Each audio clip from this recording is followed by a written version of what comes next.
O que será que acontece quando aliados políticos que um dia lutaram lado a lado se tornam inimigos?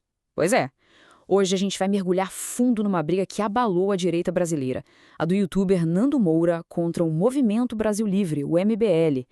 É uma história que, segundo as denúncias do próprio Moura, envolve acusações de traição, dinheiro público e uma disputa ferrenha por poder. Olha, essa frase do Nando Moura, ela já dá o tom da conversa. Ele não está falando de uma simples discordância política, de um debate de ideias. A acusação aqui é muito mais séria. Ele está descrevendo uma suposta estrutura organizada, financiada com o nosso dinheiro para destruir a imagem de quem ousa se opor. É uma declaração de guerra, basicamente. E pensar que não faz tanto tempo assim Nando Moura e o MBL jogavam no mesmo time. O Moura foi um dos grandes divulgadores do movimento lá no comecinho. Era uma parceria que parecia inabalável, sabe? Mas, como a gente pode ver, essa aliança virou pó. Hoje, a relação é de ataque total. Então, a pergunta que fica é: como essa aliança se desfez? Bom, a raiz de muito conflito na política, como a gente sabe, costuma ser uma só: dinheiro. E nesse caso, segundo Nando Moura, é dinheiro público. Ele alega que o MBL traiu um dos seus princípios mais básicos. E tá aqui o pulo do gato, o centro da acusação de hipocrisia que o Moura faz. O MBL surgiu com um discurso muito forte contra o uso de verba pública em campanhas, né? A crítica ao fundão eleitoral era uma bandeira. Agora, segundo Moura, eles estariam fazendo exatamente aquilo que condenavam. Essa mudança de postura que ele aponta como uma traição completa aos ideais originais. E o Nando Moura não fica só no discurso, não. Ele apresenta números. Ele alega que essa quantia, R$ 86.368 de dinheiro público, foi usada para pagar 2 videoclipes que ele descreve como patéticos para uma empresa que seria do irmão do Renan Santos, um dos líderes do MBL. Só para ter uma noção, esse valor é mais do que muita gente ganha num ano inteiro de trabalho. E a conta, de acordo com as denúncias, não para por aí. Ele afirma que mais de R$ 400 mil do fundão foram gastos por 2 candidatos do MBL para impulsionar as próprias redes sociais. Isso levanta uma questão importante, né? Onde é que fica a linha que separa a divulgação de uma candidatura do uso de dinheiro público para construir uma marca pessoal na internet?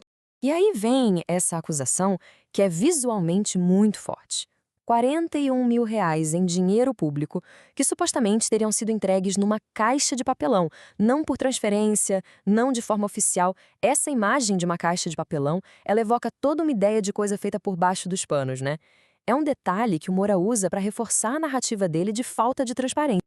Mas as acusações do Nando Moura não são só sobre o mau uso do dinheiro. Ele vai além. Ele alega que esses recursos públicos teriam um objetivo ainda mais sombrio: alimentar uma verdadeira máquina de guerra digital projetada para calar qualquer um que critique o movimento. Para a gente entender a gravidade do que o Moura está falando, a gente precisa lembrar o que o termo gabinete do ódio significa no Brasil. É uma expressão pesadíssima associada a táticas políticas muito tóxicas. Então, quando Moura usa esse termo para descrever o que ele alega que o MBL faz, ele está traçando um paralelo direto com algumas das piores práticas da política nacional recente. E como essa suposta máquina funcionaria? Bom, de acordo com o Moura, seria um roteiro bem definido. Primeiro, alguém faz uma crítica ao MBL.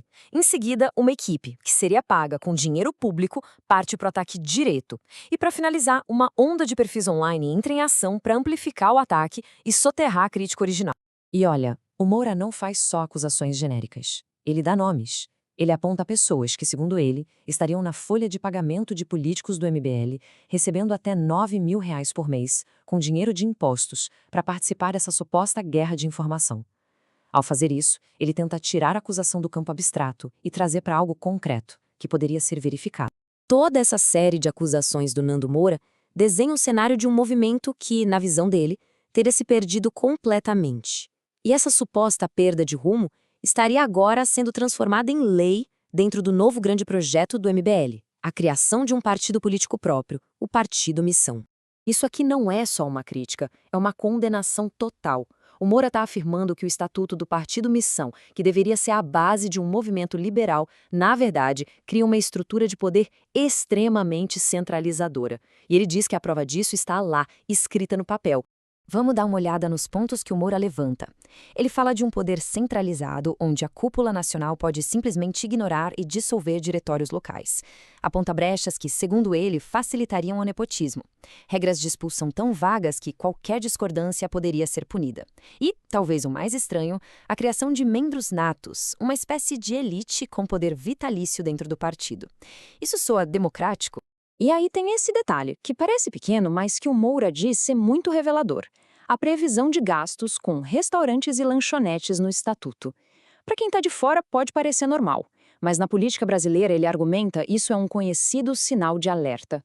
Uma brecha clássica, segundo ele, para desviar dinheiro público com despesas que são bem difíceis de fiscalizar. Ok, mas por que o Nando Moura está fazendo tudo isso? Para entender as motivações dele, a gente precisa ir um pouco além da política e entrar numa esfera mais pessoal. Porque para ele parece que essa não é só uma briga por poder, é uma luta por princípios.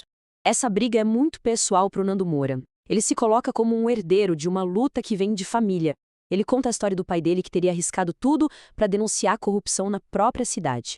Então, para o Moura, essa cruzada contra o MBL não é só política, é uma questão de honra, de seguir um legado. Ele usa muito uma metáfora de O Senhor dos Anéis para explicar o que ele acha que aconteceu. Ele compara o poder político ao Um Anel de Sauron, um objeto que corrompe absolutamente todo mundo que chega perto dele. A tese do Moura é essa. O poder é inerentemente corruptor e o MBL, ao se aproximar demais do poder, teria sido corrompido por ele. O Moura parece estar pensando no longo prazo. Ele tem essa teoria de que a verdade sempre passa por 3 estágios. Primeiro, todo mundo ri e chama de loucura. Depois, vem o ataque violento para tentar silenciar.